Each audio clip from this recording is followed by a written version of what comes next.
Dog, this is actually kind of garbage. So this is the World Ender blueprint, and realistically, this actually took us about a month to be able to unlock. And right off the rip, before we look at like the different requirements and attachments and all the other things on this, like it's one of those things where at first I thought that this was gonna look great, right? Because there was like the little time bar, percentage bar on the top that was going, and that looks really cool. Then you got like the different wavy effects going on in the back, but I didn't realize at the time that first things first, you're not even able to see the back half of the weapon on the stock that half of the time, because like I mean, as you can see, like when you're actually just holding the weapon, like obviously you can't see it. And then when it comes to like the little percentage bar, like yeah, you can kind of see it to a certain extent, but just barely. And then the rest of the weapon is just I mean, it is what it is. It's not animated. It doesn't move. It's just, I don't know, different shades of green. I had initially made a couple of videos and shorts talking about this thing, and I was really excited for it. I thought it looked good, and then I actually unlocked it, and I was like, wow, dude, this wasn't worth the effort. See, here's the thing. As a normal unlockable blueprint weapon, whether it be in the battle pass or just as part of like another event, I'd be like, sure, whatever, this is fine enough. But for those that don't know, in order to unlock this blueprint, essentially, we had to wait almost, again, an entire month for them to unlock the different tiers of this DNA event. It's very similar to what they had back during Season 2, for example, with that DNA event,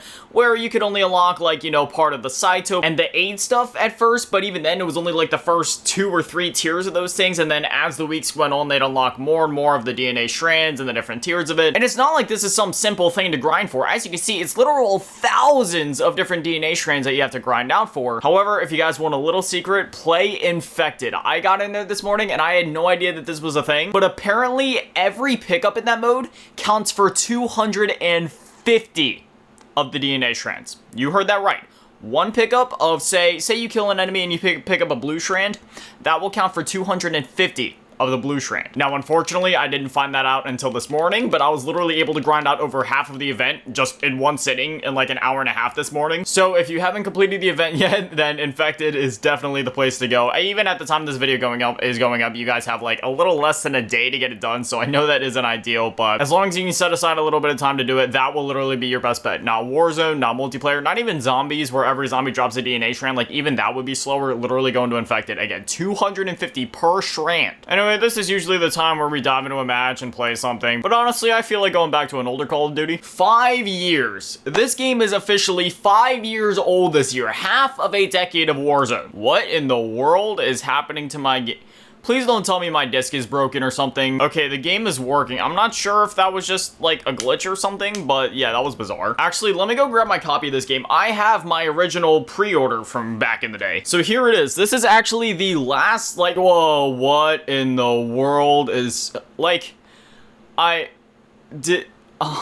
actually worried right now. I don't know if that's showing up on the capture card, but like it happened when I started up the game, and now as I'm trying to log into Xbox Live, it's doing it again. Anyway, as you can see, Modern Warfare here, it has like the little COD endowment thing, but if I open it up, I believe it should still be in here. Yeah, right here. This is like the warranty or whatever. I did indeed pre-order from GameStop, so I have that right there, but yeah, man, again, this was the last, like, midnight release that I ever went for a game. I pre-ordered it, I went, picked up the game, popped it in my Xbox, and I was able to kind of play it that night, because I was able to, like, do that thing where you start the game before it's fully finished downloading, and I could play, like, the gunfight mode, because that's all you could really do with the game at the time, if it wasn't fully installed. And yeah, I will say, I played a lot of gunfight that night by myself. I forget if I was even able to use an AI in there, so I'm pretty sure I was literally just running around, but I was just in awe at the graphics at the time, because I was still playing on, like, the base VCR model fat Xbox One at the time, and yeah, graphically speaking, this was, like, one of the best looking games, at least in motion, that I'd seen, like, period. I'm worried, is this game dead or something? It had to expand its reach to, like, the 150 millisecond ping range, and even then, we're not even in a full lobby, so, like, if we're not able to find a lobby, I'm actually gonna cry. Still looking for players. I don't even want to know what kind of classes I have one here. Let's see, an MP7, the Odin. I called it the 5 PM, even though it's the MP5.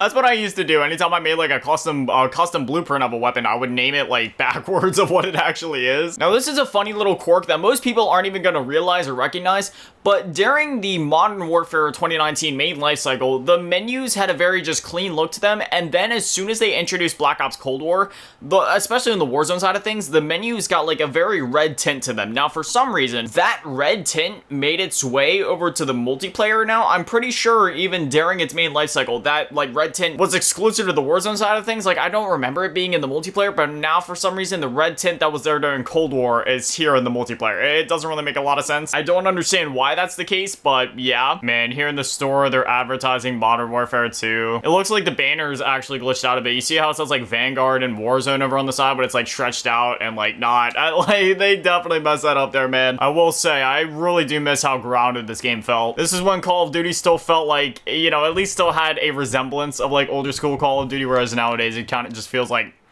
Fort Call of Duty night. You know what, we'll rock out with the MP5 for a bit. This gun is nice and obnoxious. Look at that, Milsim skins in a military shooter. Who woulda knew? Actually, forget what I said before. We're gonna use the Kilo 141, and man, it's, whoa, this game, I always think that like, you know, the newer Modern Warfare games feel so similar to like Vanguard and like Modern Warfare 2019, but even right off the rip, like running around, tac sprinting a bit, like this actually does feel quite a bit different from the newer games. And that's not a complaint by any means. More or less just like a simple observation. I don't know, it just feels a bit more grounded, right? Like this doesn't feel as slow as Modern Warfare 2, because I think Modern Warfare 2 2022 is probably the slowest Call of Duty that we've ever gotten, but like this definitely doesn't feel as fast and floaty as Modern Warfare 3. Modern Warfare 3, it literally feels like you're on like rollerblades or ice skates when you're running around. Look at how gorgeous this game is, dude. Again, this game is like 5 years old, but looking at it, I mean, oh, it's so good. Got the smoke effects going in the street. Like, seriously, this game is just a graphical masterpiece. I'm having one heck of a time finding enemies. Like, they keep seeing me and they keep shooting me, but I haven't been able to actually see anybody first yet. See, there it is again. This is actually somebody's first time playing the match over here. They're a level 1. Their username is 200 millisecond ping. Poor guy. I will say, I've spent so much time on the small maps lately, like Meat and Shipment and a Das House and stuff like that. So it does actually feel really nice just going back to like a classic feeling Call of Duty experience where it's like,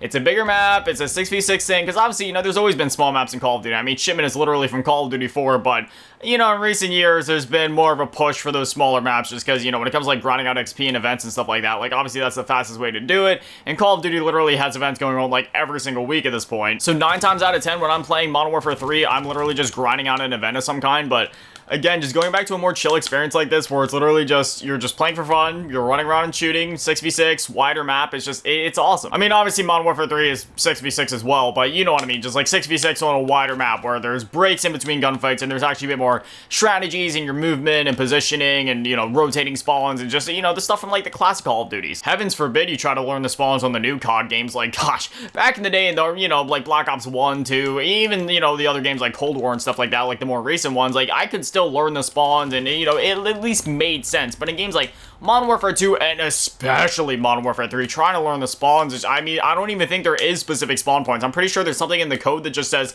plop them down as long as an enemy isn't within 2 feet. Because otherwise, like, I mean, I don't know how you could explain half of the spawns that happen in that game. And even if they do have like set spawns, then they really got to figure something out there because it is just, it ain't it. I don't know why or how to explain it, but this game feels so satisfying to play. Like, between the sound feedback and the visual feedback, like the yellow text that pops up, the sound when you kill somebody, the hit markers, just the feel of the guns in general. Like, this game is so satisfying to play, even when you are getting slid into and shot by a 725. Got a UAV. It's one of those things where the shift in Call of Duty in recent years has been so gradual that you don't realize just how much things have changed until you go back to a game where even this game considerably, like compared to other Call of Duty games, was quite a departure in terms of how outlandish some of the bundles and skins got, but that was very few and far between. Like, we had a couple like the crossovers, for example, which not that huge of a deal if you ask me, but it was still kind of the start of things. But man, even that compared to like where we are now in Modern Warfare 3, where it's just like every week there's a new crossover. Every week there's a new crazy bundle with animated flares and smoke and haze effects and all these other crazy like flashing colors and animations and guns that like literally don't even look like guns and they just look like something out of like, I don't know, like a Terminator movie. And when I say a Terminator movie, I'm not talking about the parts in the movies where it's like, you know, in the present day or whatever. I'm talking about the parts where it's like the machines fighting and they're using like the laser weapons. It's not that I inherently have anything wrong with it. It's just that for somebody like me who has been with this franchise since Finest Hour on the PS2, There is honestly a part of me that does kind of miss the more grounded, milsimi, you know, just realistic, quote-unquote stuff. I'm not saying that these games were ever necessarily realistic, because obviously they were never, like, truly realistic to that extent, but they were grounded. They felt realistic within the confines of the Call of Duty universe, if that makes any sense. Again, I don't necessarily have an issue with how things are nowadays. I mean, this video is literally probably going to be titled something like, I unlocked the World Ender Blueprint, da-da-da-da-da, and yeah, obviously the World Ender Blueprint itself is kind of leading into the more animated and cosmetically driven way of things as Call of Duty kind of is now with all the crazy animations and stuff like that, but still. There really is something to be said about, you know, instead of running around as all these named operators and stuff like that, because, you know, even as much as I love this game, you know, even this kind of started to have that, like I was saying with the crossover and stuff with the operators and bundles and all that, but like, man, going back to a game like Black Ops 2 or the original Modern Warfare games where you're just like a no-name soldier running around and you're just like fighting this mini battle or this mini war or whatever you want to call it. As much as I love playing as the named operators like Captain Price and Ghost and all these other campaign characters that we love in the multiplayer and stuff like that, that also does play a part into things just kind of feeling a bit different now, and then you factor in things like Nicki Minaj and 21 Savage being in the game, and you know, I've been fine with like literally basically all of the crossovers that have happened in Call of Duty, but those are the two where I'm looking at it and I'm like, alright dog, why did we even do this? I know most of my audience is a bit younger, but you know, me personally, I'm a bit older, right? Like if I was born any earlier, I technically wouldn't have even been Gen Z. Like I was born at the beginning of the century, so maybe the age gap has something to do with it. But when it comes to 21 Savage, man, like Nicki Minaj, I mean, I've never, if I'm gonna be honest, I've never really even listened to her music, so I can't really give an opinion on it. The only song that I've listened to by her and actually do like is the one with Eminem where he does like that crazy fast verse in it. I forget the exact name of the song, but it was pretty dope. But 21 Savage with like that mumble trap, dude, that mumble trap rap, basically almost any new modern hip hop or rap is actually garbage. I'm not saying every new artist is garbage, because there is some good new ones, right? Like Logic and Joyner Lucas and like NF or some of the newer ones I can point to and be like, yeah, they're genuinely skilled hip-hop artists. But a lot of the other ones, they recycle their lyrics, talk about things they've never experienced, and half of it is just like that. I gotta be careful with what I say because I don't want to get too controversial here, but half the stuff they say is lies and it's garbage and it just sounds terrible. And yeah, 21 Savage kind of falls into that category of it for me, where I'm just like, dog, you can sit there and say 21 brr, all you want, but it doesn't change the fact that this sounds like crap. Not to mention the fact that his skin in the game is literally him running around shirtless. Like, dog, what are we doing? It's stuff like that that makes me miss these more, again, realistic, grounded, whatever you want to call it, approaches to these Call of Duty games like we got here in Modern Warfare 2019. Anyways, I've spewed a few hot takes in the video and I'm sure I made somebody mad, but whatever, it is what it is. You can't please everybody, and you know, I'm never gonna try to. But anyways, that was the World Ender Blueprint, followed up by some Modern Warfare 2019 gameplay, and at this point, Season 4 Reloaded comes out tomorrow from the time of this video goes up, but I record my videos early in the morning, so the Season Reloaded update actually won't be out for me at the time of recording the next video, so I'll have a video out on it by Thursday, but otherwise, I'll probably do another part in the Call of Duty Black Ops campaign Let's Play tomorrow, and then, yeah, we'll do the Season Reloaded update thing on Thursday, and yeah. But anyway, as always, massive shout out to all the Patrons and channel members, thank you all in the low ball tier, number shout out to all in the mid ball tier, my last game, daddy, man, in the big shout out to all in G tier, run events, on the Cheese. Thank you guys so much, guys. You're literal legends. I love you. Thank you guys for watching. Have an amazing day. Stay beautiful. I love you all. Peace.